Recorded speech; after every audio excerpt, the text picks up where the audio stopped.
Welcome to Gracefully Graying. I am your host, Attorney Henry Gornbein. Today on Gracefully Graying, as we are in the heart of tax season, I am pleased to welcome as my guest Attorney Stephen Weisberg, who will be leading us in a discussion of how to handle tax indebtedness. Welcome, Stephen. Thank you. Glad to be here. It's my pleasure having you. First of all, why don't you tell us about your background and areas of expertise?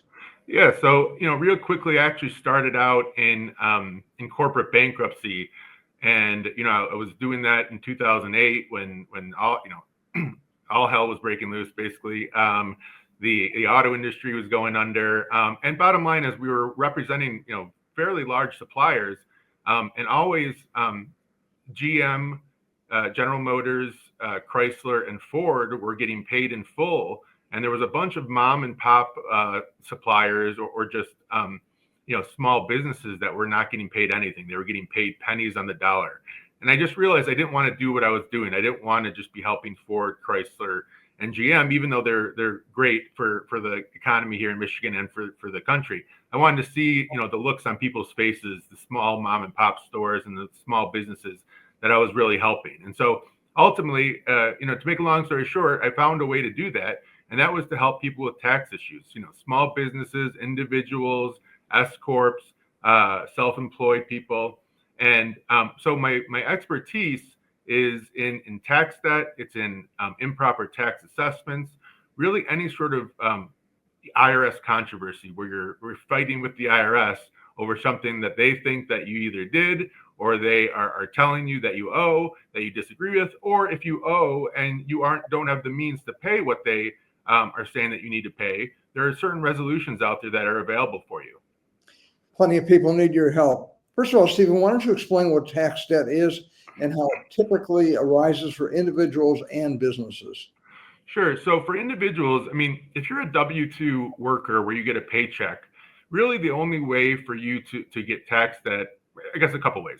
One is if you're not taking out enough taxes from your paycheck, you're not getting enough of the federal withholdings taken out, but also maybe you take money out of a retirement account and you don't pay taxes on it, something of that nature. So it happens, but not as often as when you're self-employed, which is when you have a small business and you have to make quarterly payments to the IRS because you're not getting a paycheck, and you're not getting the taxes taken out from your paycheck, on its own automatically.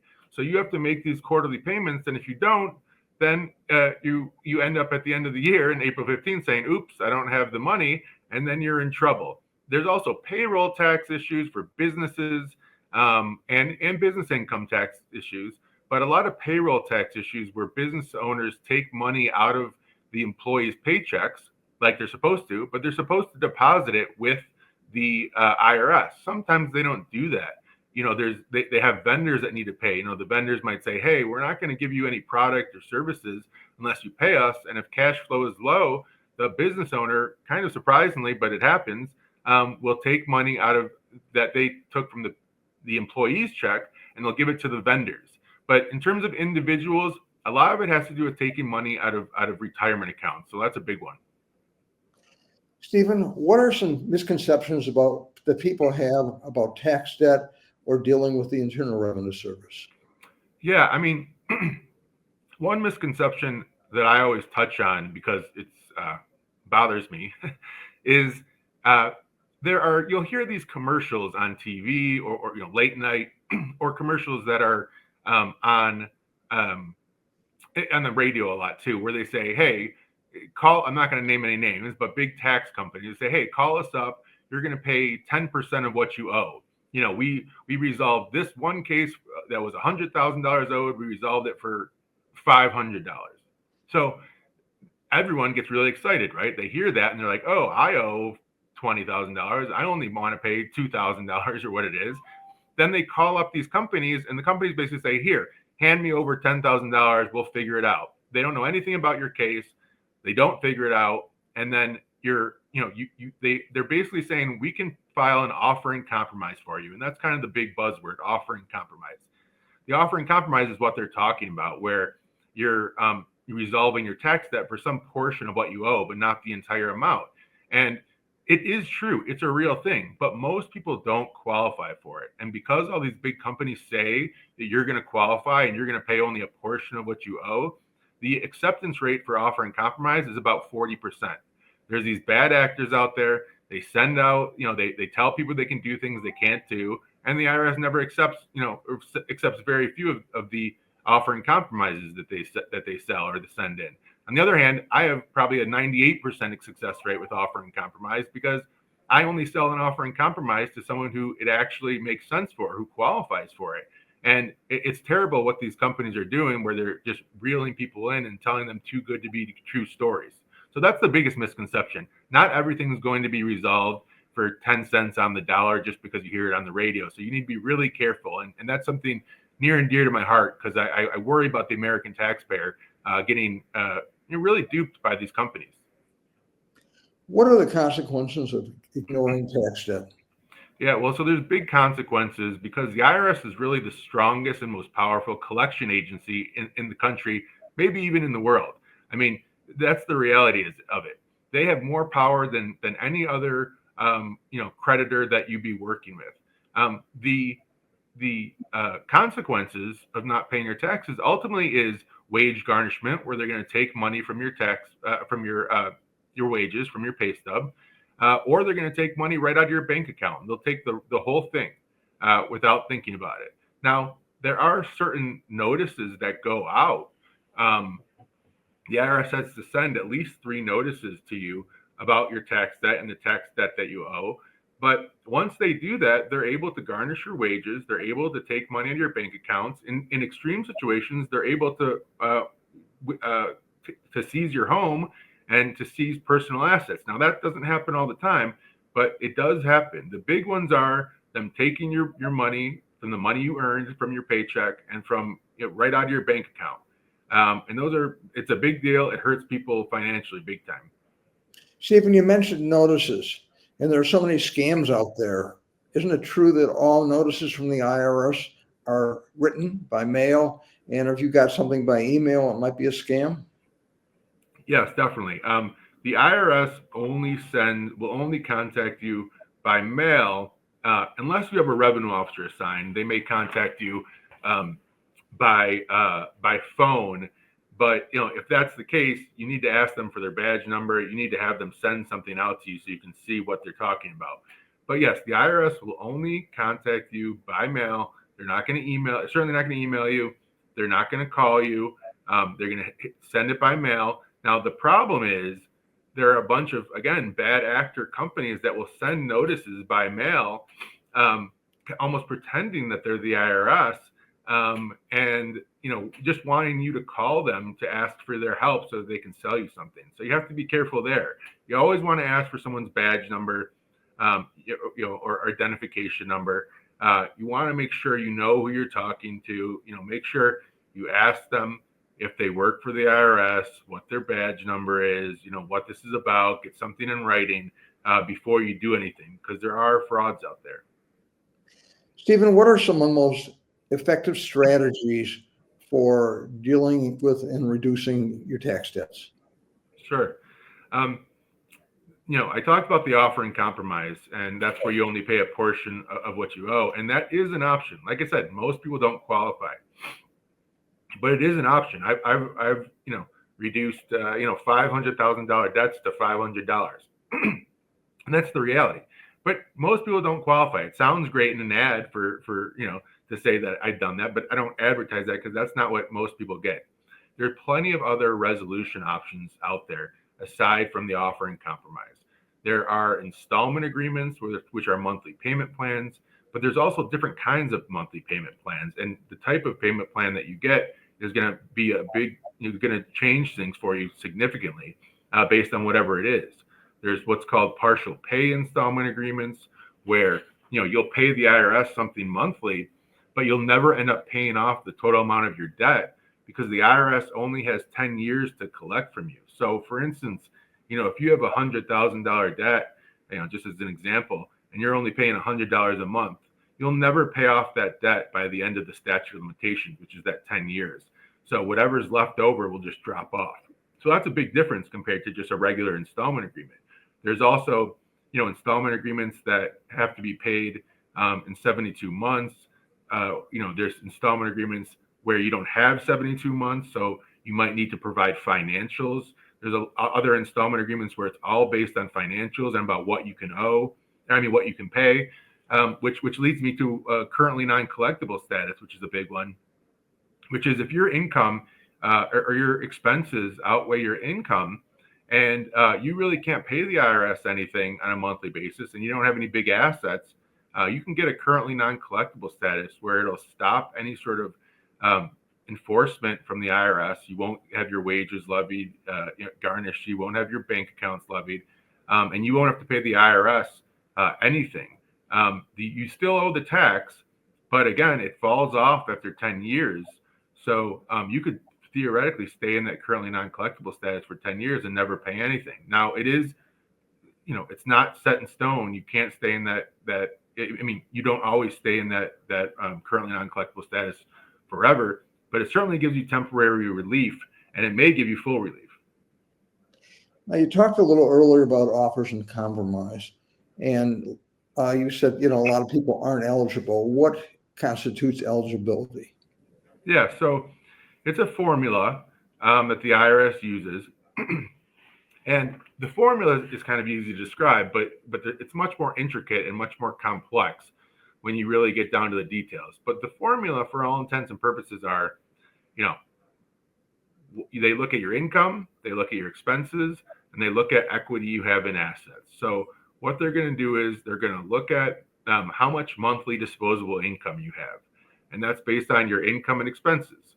Now, they only allow certain expenses.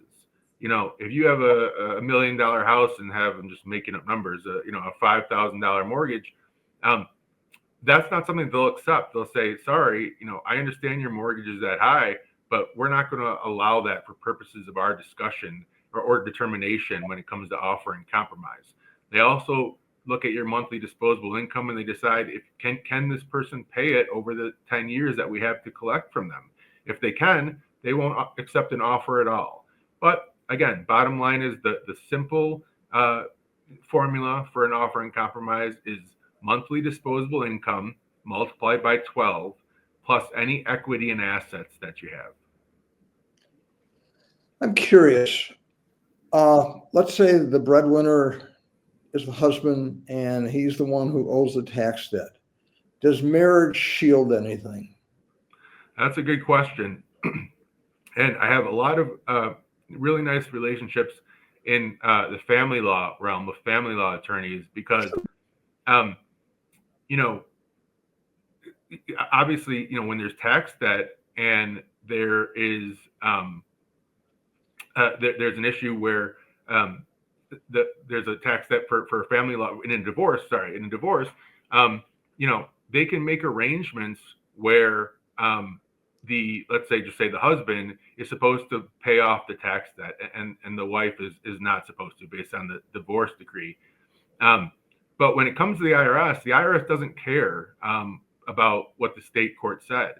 They believe if it's a joint balance, they believe that you're both, liable, jointly and severably liable. So they're going to come after both spouses, even though, the divorce decree might say something different. So that ultimately might have to be dealt with in state court if, let's say, the husband was supposed to be paying it and he doesn't pay it. The wife may have to bring him back into, family court to make him pay that. In general, in terms of husband and wives, they're both jointly and severably liable, meaning they both owe the entire amount. So the IRS can collect from both of them. There are instances where the wife might believe, hey, my husband didn't report all of his income. The IRS now came back and said he had extra income that I didn't know about, and now we have a big tax debt. And there's something called innocent spouse relief, where the spouse who believes he or she is innocent and didn't know anything about this extra income can tell the IRS, hey, look, I didn't know anything about this. This is all on my husband or wife. He or she controls the finances. They make the money. And I didn't know anything about it. So I shouldn't be on the hook for that balance owed. And there's certain criteria you have to meet for that. A strategy, speaking as a family law attorney, often what you can do is craft a divorce judgment where if the husband's to be responsible for any back taxes and he fails to do so, you can have a clause in the divorce judgment where the wife can come after the husband if the IRS comes after her. So there are some remedies that can be used, especially even though the IRS is no longer involved, you can still do things through family courts and through state courts. Yep, exactly. Stephen, what are some other lesser known programs or options for people to be aware of with regard to tax debt problems? I think that you want to know about the main solutions or resolutions that are available. There is penalty abatement. A really good one is a first time penalty abatement. So if you owe, let's say for 2024, you filed in 2025 and you never had a tax issue previously, you might be eligible for a first time penalty abatement where they'll say, okay, you haven't owed anything for the last 3 years. You filed all your taxes properly and on time for the last 3 years. We're going to get rid of the penalties. And that's a big deal because penalties can be, there's a failure to file penalty and a failure to pay penalty.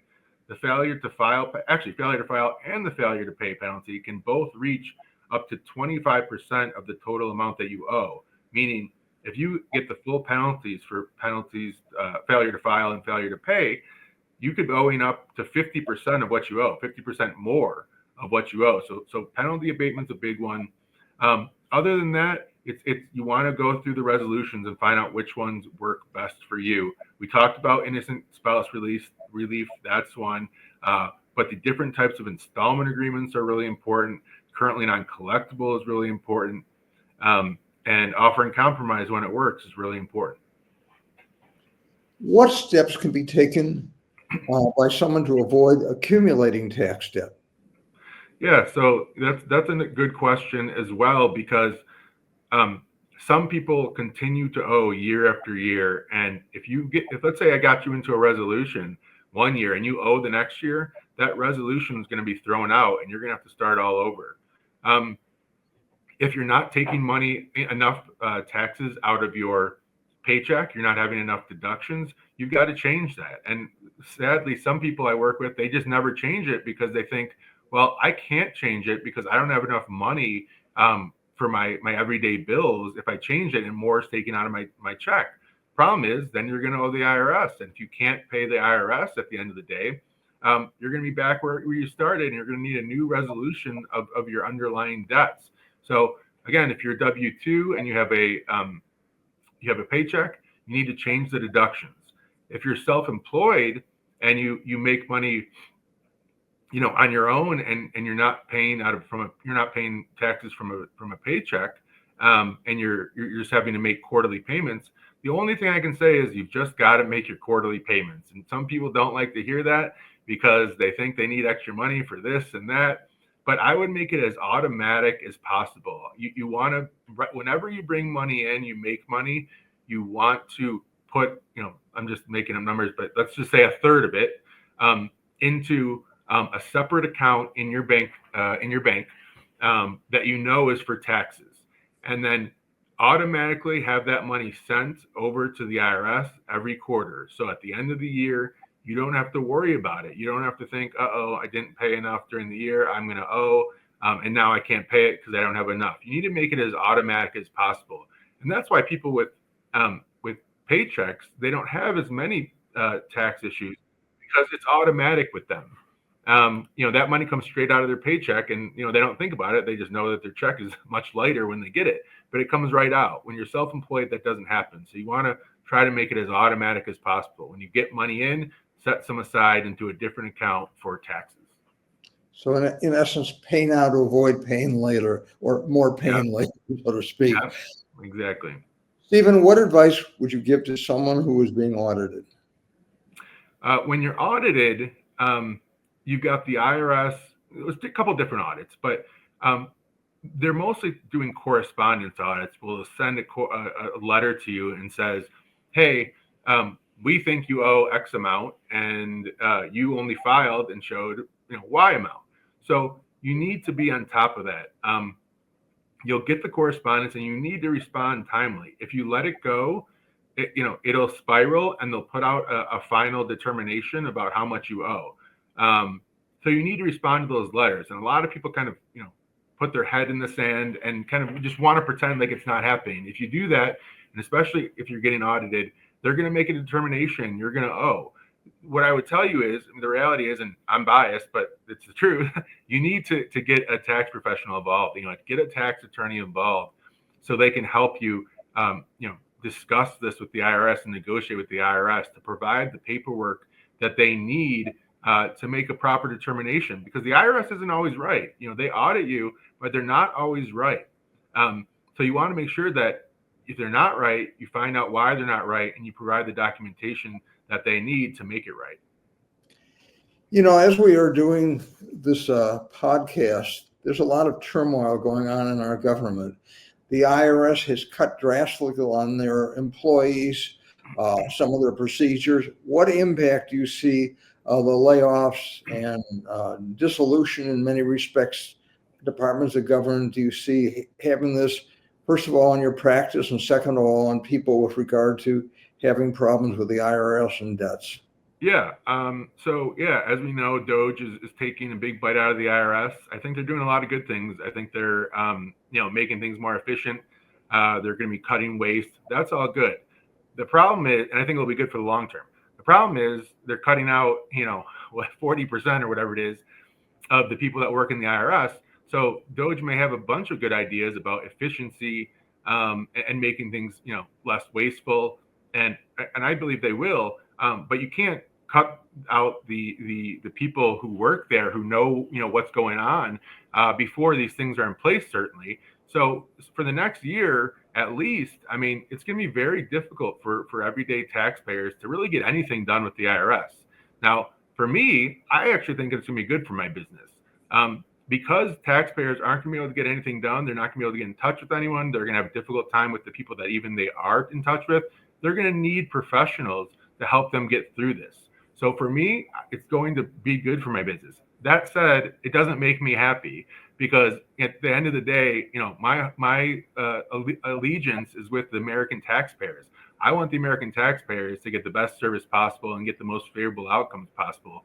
And if it's going to be difficult for them, that's not a good thing. Have you personally seen any more difficult as far as reaching people at the IRS or communicating now? I haven't seen anything thus far. I know there's been some articles out there, people saying that. I haven't had any problem whatsoever. In terms of even this tax season, refunds are going out actually a higher rate than last year. Returns are being processed at the same rate. So, a lot of these people, the people who are resigning or taking the resignation package will probably happen after April 15th. And so, there'll be more issues with compliance and tax debt and controversy issues. But the tax season has been fine. And even in terms of compliance and tax debt, I haven't found any issues. Now, I will say, I take that back a little bit. When I'm dealing with a revenue officer with the bigger cases, with higher balances and more complex issues, there have been a good chunk of revenue officers that have been laid off or took a resignation package. And so it has been more difficult to deal with them. Stephen, let's say I have a tax problem. How do I contact you? Well, you can go to Weisberg.tax, which is the best way to contact me personally. It's Weisberg.tax. That's my personal page. You can get in contact with me directly there. I'm the principal and founder of the W Tax Group, so you can always go to our website, wtaxattorney.com. And I'm very active on LinkedIn as well. You can really learn a lot about me and my practice if you go to my LinkedIn page. You can always contact me there. You can just give me a call, 248-971-0885. Pretty easy. I'm available. I like to talk to people. I like to talk people through what's going on with them. I know it's an anxiety-provoking time. So I do like, one-on-one discussions, even if I'm just talking you through something. Let's say I contact you. What are the questions that you will be asking me? Yeah, well, so I mentioned before about these kind of bad actors out there. They basically say, give me money and I'll figure it out for you. That's not the right way to do it because they don't know anything about your case. I'm going to set up an investigation, a tax debt analysis with you, where we're going to go over and I'm going to do an investigation to find out how much you owe, what years you owe, what penalties and interest you have, what years you still need to file. You may have a vague idea of what that is, but we want to know for sure. And then we're going to discuss, your finances. We're going to talk about, your finances and your, the investigation into what you owe and what your compliance issues are. We're going to take all that together, and then we're going to discuss what we can do for you. I like to be on the same page as my clients. I want full transparency. So that's why I don't like just hand me money and we'll figure it out. I want you to know exactly where you stand, and I want to know where you stand so I can know how I can help you. But we're going to be talking about years owed, how much owed, penalties, interest, years that need to be filed, your finances, income, expenses, assets. So I can give you good advice about how we're going to move forward. And then if you want me to handle your case and resolve your issues, we'll move forward from there. But we need to be on the same page at the beginning and both understand where you are. Stephen Weisberg, before we sign off, are there any final thoughts that you'd like to share with our viewers? My final thought is I've already harped on this a lot. Don't trust the commercials you hear on the radio or late at night. They're doing a very bad job. They're doing a bad thing, I should say. They're telling people something that they want to hear. They're giving them false hope. Find an attorney or a CPA that or get a referral from somebody. You can always call me or contact me. But if you're out of, and I can work all across the country. That said, at least get a referral from somebody. That's the best way to do it. Don't rely on the commercials. That's my bottom line. Stephen Weisberg, I want to thank you so much for being our guest on Gracefully Growing today. I want to thank our viewers for watching Gracefully Growing, and of course, I want to thank our sponsors. Again, this is an important show, especially as we are dealing with taxes, and it's something that we all have to face. Thank you so much. Thank you. Thanks, Henry. Appreciate it.